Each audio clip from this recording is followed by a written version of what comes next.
Hello student, स्वागत है आपका द CRS टेक पर। तो हम लेके आए हैं क्लास 11th फिजिक्स का एक टॉपिक जिसमें हम आपको कराएंगे ग्राफीय विधि से गति के समीकरणों का निगमन। तो हेडिंग डाल लेते हैं हम।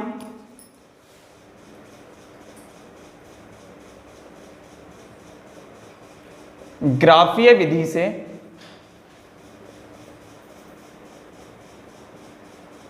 गति के समीकरण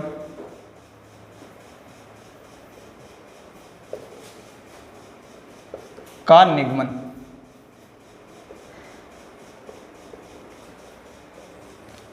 तो इसमें हम क्या कराएंगे, ग्राफीय विधि से गति के समीकरणों का निगमन कराएंगे और इसमें हम एक ही ग्राफ का इस्तेमाल करके तीनों समीकरणों का निगमन करेंगे।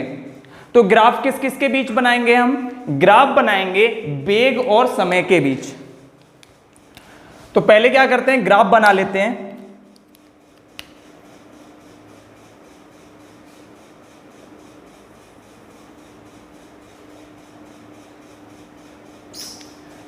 तो जब हम वेग समय ग्राफ बनाते हैं तो समय को हम x अक्ष पर लेते हैं और y अक्ष पे क्या लेते हैं, वेग।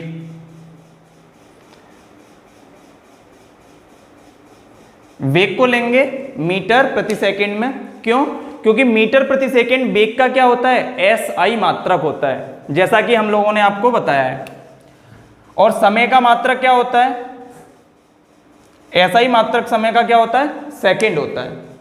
अब हमारे पास कोई वस्तु है जिसका प्रारंभिक वेग हमने क्या मान रखा है, u। क्या मान रखा है भाई, प्रारंभिक वेग मान रखा है u। ये क्या है, कोई बिंदु O है जिसके निर्देशांक 0,0 होंगे। क्यों? क्योंकि ये क्या है, एक मूल बिंदु है।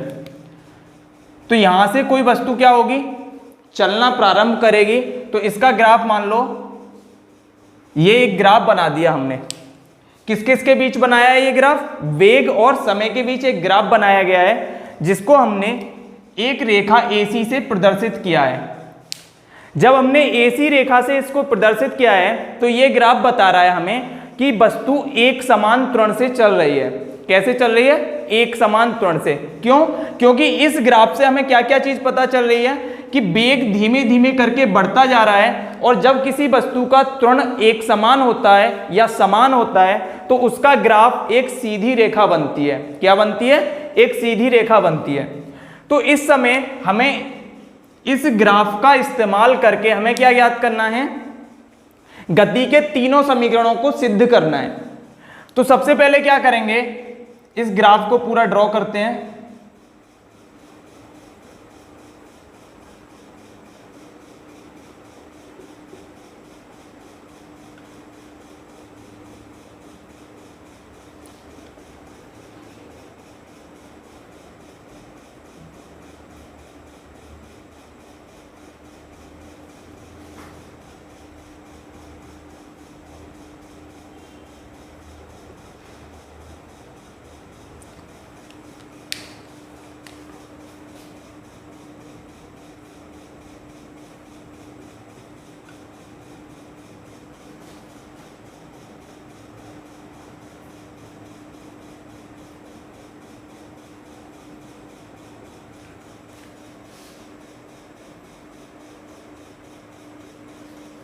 तो हमने ये क्या किया, एक ग्राफ ड्रॉ कर लिया। इस ग्राफ में वेग और समय के बीच एक ग्राफ बनाया है जो AC है। इस AC का इस्तेमाल करके और इस ग्राफ का इस्तेमाल करके हम गति के तीनों समीकरणों को प्रूव करेंगे। और गति के तीनों समीकरण क्या होते हैं? पहला समीकरण होता है तुम्हारा v = u + at। क्या होता है? v = u + at। यहां v क्या होता है, किसी गतिशील वस्तु का अंतिम वेग। u क्या होता है, प्रारंभिक वेग। a क्या होता है, एक समान त्वरण। और t क्या होता है, समय। दूसरा होता है समीकरण तुम्हारा s = ut + 1/2 at²। यहां s क्या है, विस्थापन। बाकी सारी चीजें u प्रारंभिक वेग, t समय, a एक समान त्वरण। तीसरा क्या होता है हमारा, v² = u² + 2as। तो यहां s क्या है हमारे पास, विस्थापन। v अंतिम वेग और u प्रारंभिक वेग। तो हम क्या करते हैं, इसका पहले समीकरण को प्रूव करते हैं किस विधि से, ग्राफीय विधि से। तो सबसे पहले इसके बारे में थोड़ी सी जानकारी लिखते हैं, क्या क्या दिया हुआ है हमें। तो पहले लिखते हैं हम, माना कोई कण या वस्तु एक समान त्वरण a से गतिमान है। तो हमारे पास क्या है, एक कण है या कोई वस्तु है, वो एक समान त्वरण a से क्या हो रहा है, गतिशील है, जिसका प्रारंभिक वेग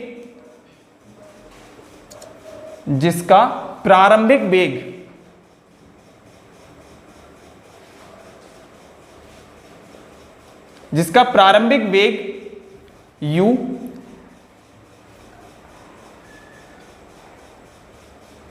तथा t समय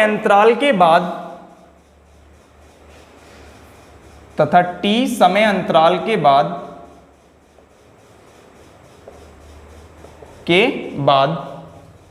वस्तु S विस्थापन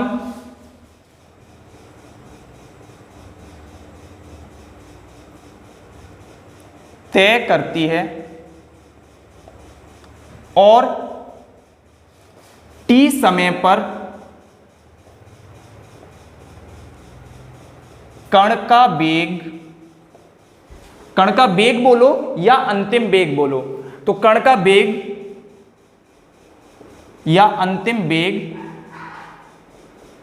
v हो जाता है। ये 3 लाइन जो मैंने लिखाई हैं, ये तीनों समीकरण जब प्रूव करोगे उसके लिए काम आएंगी। पहला समीकरण जब प्रूव करोगे तब भी यही वाला ग्राफ बनाना है और इतनी थ्योरी लिखनी है कि माना कोई कण या वस्तु एक समान त्वरण a से गतिमान है, जिसका प्रारंभिक वेग u तथा t समय अंतराल के बाद वस्तु s विस्थापन तय करती है और t समय पर कण का अंतिम वेग v हो जाता है। यही वाली बात पहला समीकरण प्रूव करने के टाइम भी लिखना है, दूसरा करने के समय भी और तीसरा करने के समय भी यही लिखना है, और तीनों के लिए इसी ग्राफ का इस्तेमाल करना है। ठीक है, तो इसके बाद हमें सबसे पहले क्या ज्ञात करना है, पहला समीकरण। तो जब हम पहला समीकरण ज्ञात करते हैं तो पहला समीकरण किस किस के बीच का फलन होता है ये हमें पता होना चाहिए। तो पहला समीकरण होता है हमारा वेग और समय का फलन, यानी कि इसमें किस किस का संबंध है, वेग और समय का। या फिर ऐसे बोल सकते हैं कि वेग और समय का इस्तेमाल करके हम इस समीकरण को निकाल सकते हैं। ठीक है, तो इस सब के बारे में लिख ही देते हैं पहले। इसमें किस किस का है, विस्थापन और वेग का। इसमें है तुम्हारा विस्थापन, वेग और समय, इसमें तीनों का है। क्यों? क्योंकि विस्थापन और समय का इस्तेमाल करके हम वेग ज्ञात कर सकते हैं और वेग और समय का इस्तेमाल करके त्वरण ज्ञात कर सकते हैं।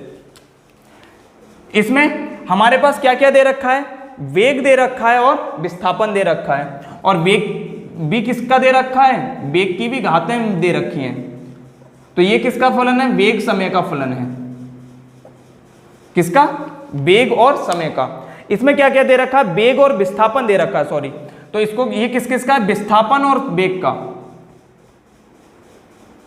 ये है तुम्हारा विस्थापन वेग का फलन। ठीक है, इसमें समय नहीं होता है, तीसरे समीकरण में समय नहीं होता है।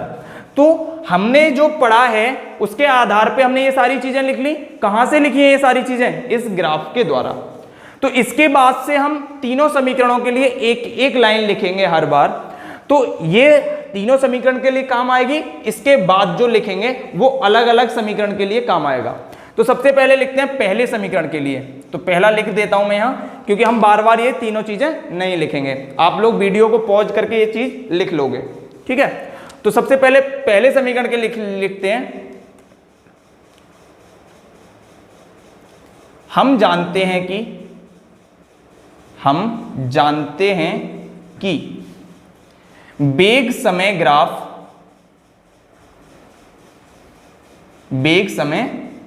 ग्राफ की ढाल या प्रवणता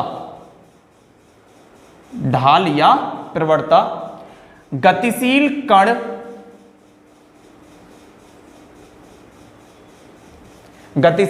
कण के त्वरण को प्रदर्शित करती है। गतिशील कण के त्वरण को प्रदर्शित करती है या गतिशील कण के त्वरण के बराबर होती है, ऐसे भी लिख सकते हो। तो आप लोग ये ऐसे लिखना है इसको, हम जानते हैं कि बेग समय ग्राफ की ढाल या प्रवणता गतिशील कण के त्वरण के बराबर होती है।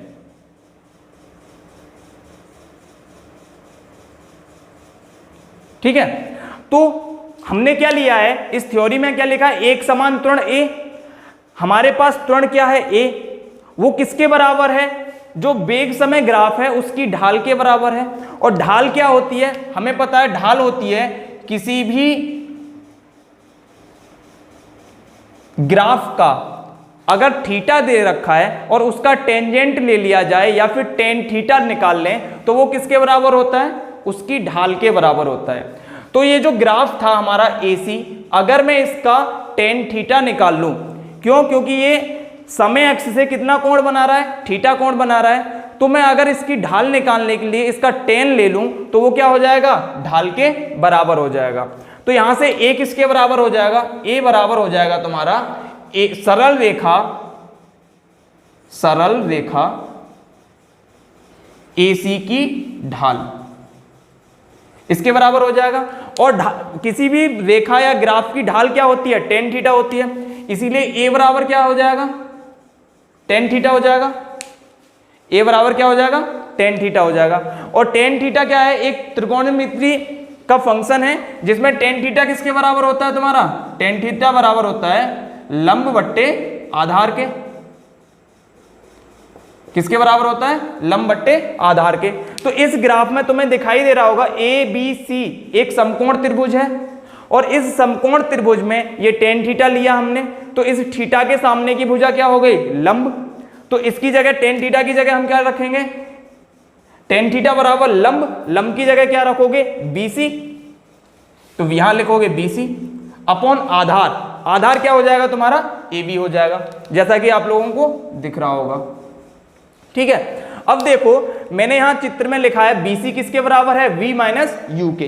किसके बराबर है, V माइनस यू के। तो आप लोग ग्राफ देखो, यहां पर हमें जो E पॉइंट है या C पॉइंट है ये क्या है, एक दूसरे के समांतर हैं, या EC जो रेखा है, AB जो रेखा है और OD जो रेखा है, ये क्या है, तीनों एक दूसरे के बराबर हैं और समांतर हैं। ठीक है, और हमारे पास ये जो CD रेखा है ये किसके बराबर है, OE रेखा के बराबर है और समांतर भी है। और OA रेखा VD रेखा के बराबर है और समांतर है। तो यहां से हमें क्या पता है कि जो अंतिम वेग है यही किसको प्रदर्शित कर रहा है, V को। ये क्या था, ग्राफ कहां पे आके रुका है, C पे। जब C पे हमने रोका है तो यही क्या है, इसका वस्तु का अंतिम वेग है। तो मैंने अंतिम वेग में से प्रारंभिक वेग घटा दिया तो मेरे पास BC बचा। अंतिम वेग में से प्रारंभिक वेग घटाने पर BC बचा, वो किसके बराबर है, V माइनस यू के बराबर है। तो VC की जगह क्या रखूंगा मैं, डायरेक्ट V माइनस यू। क्या रखेंगे, V माइनस यू। अब देखो टेन थीटा किसके बराबर था, VC अपॉन AB। VC का मान हमें पता चल गया, V माइनस यू। अब हमारे पास क्या दे रखा है, AB दे रखा है, और AB किसके बराबर है, OD के बराबर है, और OD किसके बराबर है, T के बराबर है। तो इसलिए यहां सब वैल्यू पुट कर दोगे, VC की जगह लिखोगे V minus you upon T। ये किसके बराबर चल रहा था, A के बराबर चल रहा था, इसलिए A किसके बराबर हो जाएगा तुम्हारा, AT। T का मल्टीप्लाई हुआ तो AT बराबर किसके हो गया, V माइनस यू के। इस U को दूसरी तरफ लाओगे तो ये हो जाएगा U plus AT is equal to V, इसको B is equal to U plus AT। तो यहां से देखो कितना आसान है। थोड़ी सी हमने क्या किया, केवल ग्राफ को स्टडी की, और ग्राफ को स्टडी करने के बाद 2 या 3 लाइन में हमने क्या कर दिया, गति के प्रथम समीकरण को प्रूव कर दिया। ठीक है, इतना तुम्हें समझ आ गया होगा। अब क्या करते हैं, हम दूसरा समीकरण बताते हैं आपको। इस पहले समीकरण को आप लोग उतार लेना, मैं साइड हट जाता हूं, स्क्रीनशॉट भी ले सकते हो। तो हम आपको दूसरा समीकरण बताते हैं। शायद ये दिख नहीं रहा होगा आप लोगों को। ये क्या था हमारे पास, u plus A T is equal to V. इसको हमने क्या किया है, बस जैसा हम गति का समीकरण पढ़ते हैं उसी आधार से सिर्फ लिख देना है। तो ये क्या हो जाएगा, ये हो जाएगा आपका v is equal to U plus A T. यही क्या है, हमारा गति का प्रथम समीकरण है। ठीक है, तो अब आगे चलते हैं हम गति के द्वितीय समीकरण पे।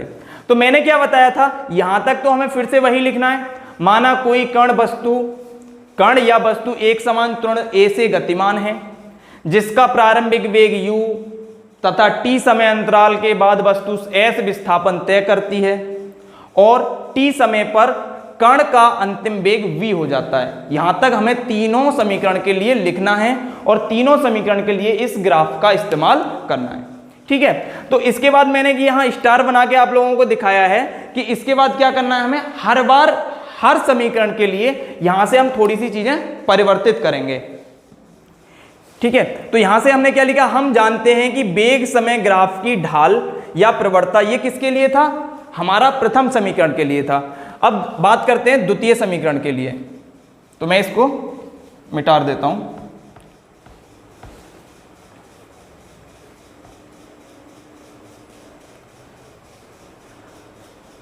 तो हम इसमें भी हम इतना तो लिखेंगे ही, हम जानते हैं कि वेग समय ग्राफ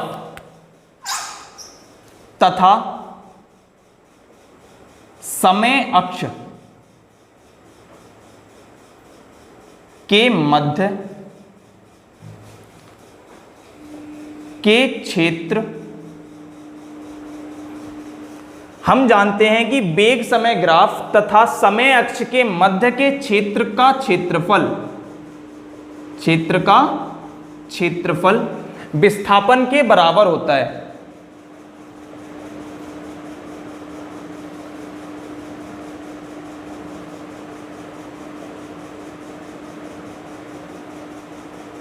ठीक है, तो हमने क्या लिखा, ये सारी चीजें हम किस में पढ़ते हैं, वेग समय ग्राफ जो हमने पढ़ाया था आप लोगों को, उसमें ये सारी चीजें बताई गई हैं कि वेग समय ग्राफ क्या क्या चीजें निकालता है। तो वेग समय ग्राफ जो बनाया जाता है, वेग समय ग्राफ का इस्तेमाल करके हम दो चीजें ज्ञात कर सकते हैं, एक त्वरण और एक विस्थापन। जब हमें त्वरण ज्ञात करना होता है तो जो ग्राफ दे रखा है उसकी ढाल त्वरण बताती है, और जो विस्थापन ज्ञात करना होता है तो विस्थापन क्या बताता है, वो ग्राफ और एक्स अक्ष या समय अक्ष के मध्य जो क्षेत्रफल होता है वो किसको बताता है, वो विस्थापन को बताता है। तो इस वाले ग्राफ में आप देखो, अब इसको मैं मिटा देता हूं, टेन थीटा।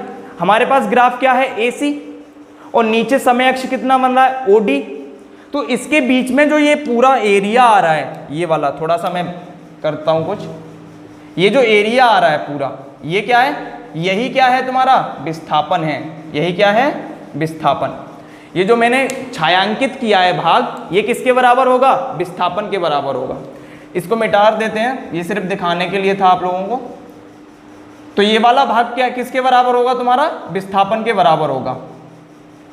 तो हमारे पास ये जो आकृति दिख रही है, अगर इस आकृति का मैं क्षेत्रफल ज्ञात कर लूं तो वो किसके बराबर हो जाएगा, विस्थापन के बराबर हो जाएगा। और वही विस्थापन का हमें इस्तेमाल किस में करना है, गति के द्वितीय समीकरण में। क्यों, क्योंकि गति के द्वितीय समीकरण में विस्थापन आता है। आप लोगों को मैंने गति के तीनों समीकरण एक जगह लिख के दिखा रखे हैं इसलिए। ठीक है,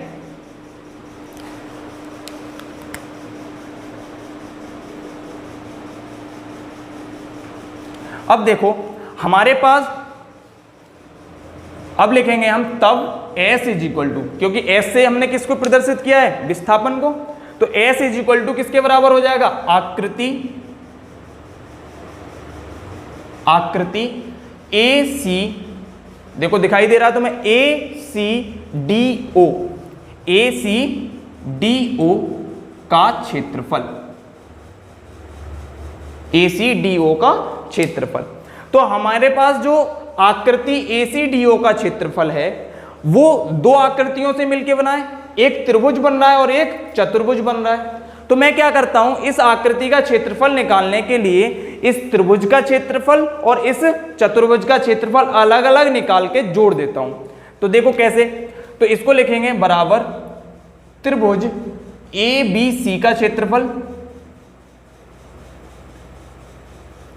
प्लस चतुर्भुज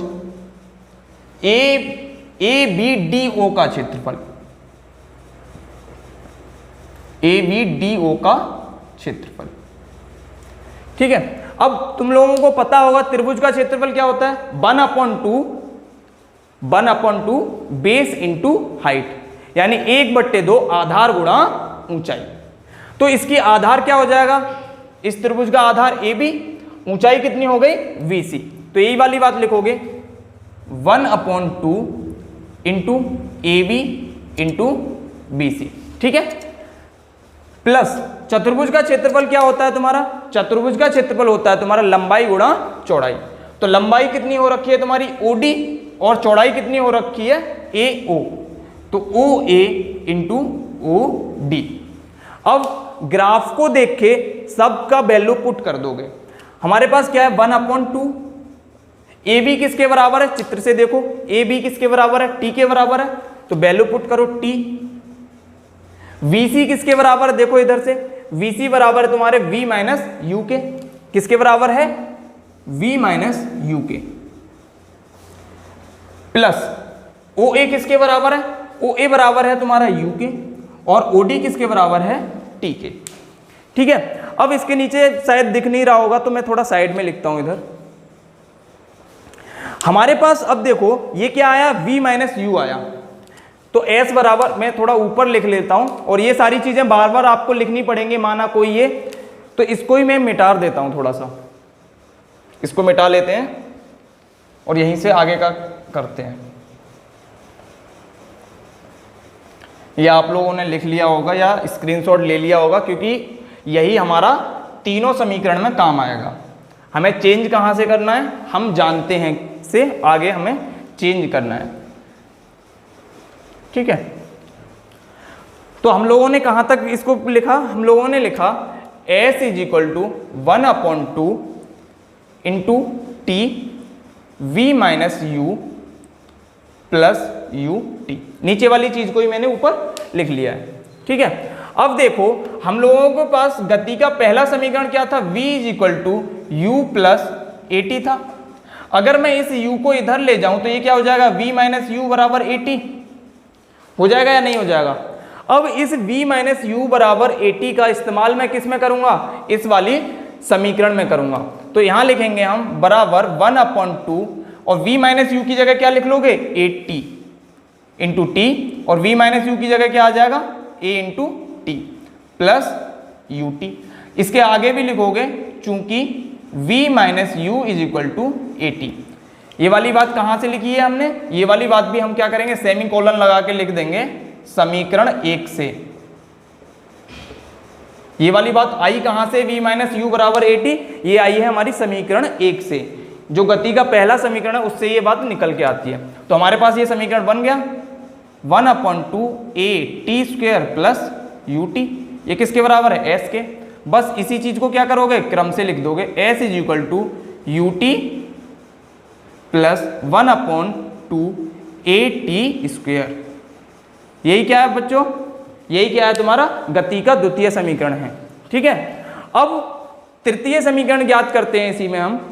तो तृतीय समीकरण और द्वितीय समीकरण में जो थ्योरी है और हम जानते हैं वाली जो लाइन है, यहां तक सब सेम ही लिखना है।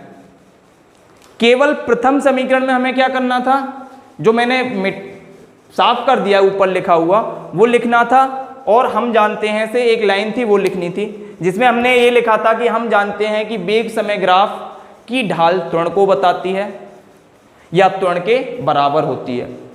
द्वितीय और तृतीय समीकरण में उन तीनों लाइनों के अलावा हमें जो एक लाइन लिखनी है कि हम जानते हैं वेग समय ग्राफ तथा समय अक्ष के मध्य घिरे क्षेत्र का क्षेत्रफल विस्थापन के बराबर होता है। ये वाली बात हमें समीकरण 2 में भी लिखनी है और समीकरण 3 में भी लिखनी है।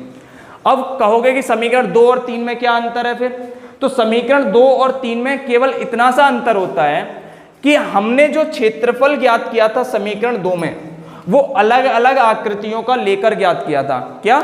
अलग अलग आकृतियों का। जबकि तुम लोगों को ये बड़ी आकृति जो दिखाई दे रही है ACDO, क्या ये एक समलंब दिखाई दे रहा है?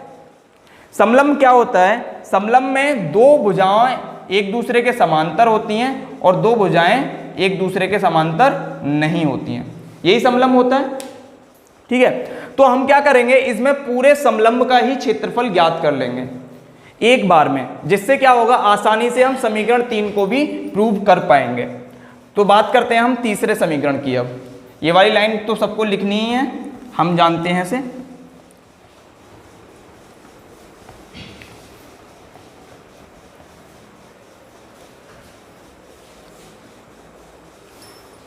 अब तीसरा समीकरण है तो S किसके बराबर हो जाएगा? S क्या है? विस्थापन।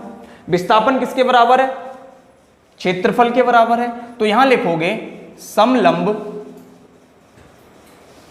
ACDO का क्षेत्रफल, ACDO का क्षेत्रफल। अब समलंब का फॉर्मूला क्या होता है? समलंब के क्षेत्रफल का, इसका फॉर्मूला होता है 1/2 समांतर भुजाओं का योग, समांतर भुजाओं का योग गुणा समांतर भुजाओं के बीच की दूरी।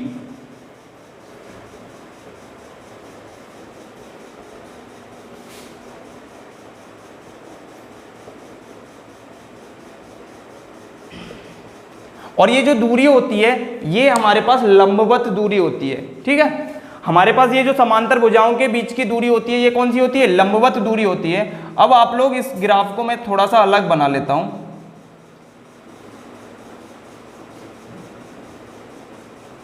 ये क्या है? O है, ये A है, ये तुम्हारा C है और ये D है। और AO किसके बराबर है? तुम्हारा U के बराबर है। ये किसके बराबर है? इसके बीच में T के बराबर है। और O और D किसके बराबर हैं? O और D V के बराबर है। ये वाली बात है। अब देखो यहां से वैल्यू पुट करोगे, S = 1/2। समांतर भुजाएं कौन कौन सी हैं? AO और CD एक दूसरे के समांतर हैं, तो इन दोनों का क्या करोगे? योग करोगे, तो AO + CD, यही तो होगा, AO + CD। अब इन दोनों के बीच की दूरी क्या है? या तो मैं OD लिख लूं, OD ही लिखेंगे क्योंकि बीच वाली ये लाइन समलंब में हमें दिखाई नहीं देगी। तो समांतर भुजाओं के बीच की दूरी कितनी है भाई हमारी? OD। ठीक है, अब इनकी सबकी वैल्यू पुट कर दोगे तो ये हो गया 1/2। AO किसके बराबर है? U के बराबर है, प्लस CD किसके बराबर है? V के बराबर है, और OD किसके बराबर है? तुम्हारा T के बराबर है। ठीक है, अब यहां भी क्या करोगे? यहां भी हम समीकरण 1 का इस्तेमाल करेंगे। किसका इस्तेमाल करेंगे? समीकरण 1 का। अब देखो तुम लोगों ने समीकरण 1 में AT किसके बराबर बुलाया था? V - U के बराबर बताया था, अभी इससे पहले वाले डेरिवेशन में किया हम लोगों ने। अब यहां से अगर मैं T बराबर निकालूं तो वो क्या हो जाएगा? T बराबर, या फिर इस T को ही नीचे ले जाके मैं लिख दूं तो ये हो जाएगा, नहीं हो जाएगा? T = V - U/A। मैं इस T को ही क्यों लिख रहा हूं? क्योंकि गति के तृतीय समीकरण में समय नहीं होता है या T नहीं दिया रखा, तो यहां कर क्या करेंगे? इस T की जगह पे V - U/A लिख लेंगे। तो ये क्या हो जाएगा तुम्हारा? 1/2 U + V, और इस T की जगह क्या लिखोगे? V - U/A। ठीक है, अब ये किसके बराबर आ रहा है? S के बराबर आ रहा है। अब 2 भी इसके पूरे के भाग में है और A भी पूरे के भाग में है, तो दूसरी तरफ जाएंगे तो ये किस में चले जाएंगे? गुणा में। तो ये क्या हो जाएगा तुम्हारा? 2AS। क्या हो जाएगा? 2AS। ये इधर किसके बराबर हो गया? U + V × V - U के। किसके हो गया? U + V × V - U के। और ये तुम्हें एक फॉर्मूला दिखाई दे रहा होगा। इससे पहले हम एक लाइन और यहां लिखेंगे, क्योंकि यहां क्या किया हमने? बदलाव किया है। चूंकि T = V - U/A, ये भी कहां से आया है? समीकरण 1 से। ये वाली बात भी कहां से लिखी है हमने? समीकरण 1 से लिखी है। अब देखो U + V into V minus U. आप लोगों ने एक फॉर्मूला पढ़ा होगा A square minus V square, यानी दो संख्याओं के वर्ग का अंतर क्या होता है, उन दोनों संख्याओं का योग इंटू उन दोनों संख्याओं का डिफरेंस, यही तो होता है। तो हमें क्या दे रखा है, दो संख्याओं का योग दे रखा है इंटू दो संख्याओं का डिफरेंस दे रखा है। तो क्या होगा, उन दोनों संख्याओं के अलग अलग वर्ग के अंतर के बराबर होता है। तो यहां से क्या है, v minus U into V plus U. तो ये क्या हो जाएगा हमारा, ये हो जाएगा 2as बराबर हो जाएगा तुम्हारे V square minus U square के। अब इस यू स्क्वायर को तुम इधर ले आओगे तो ये हो जाएगा तुम्हारा 2as प्लस यू स्क्वायर, और ये किसके बराबर है, बी स्क्वायर के। अब इसी को उस फॉर्म में लिख दोगे जिस फॉर्म में गति के समीकरण लिखे होते हैं, तो वी स्क्वायर बराबर यू स्क्वायर प्लस 2as। तो इस प्रकार हमारा ये गति का तृतीय समीकरण भी प्रूव होता है। ठीक है,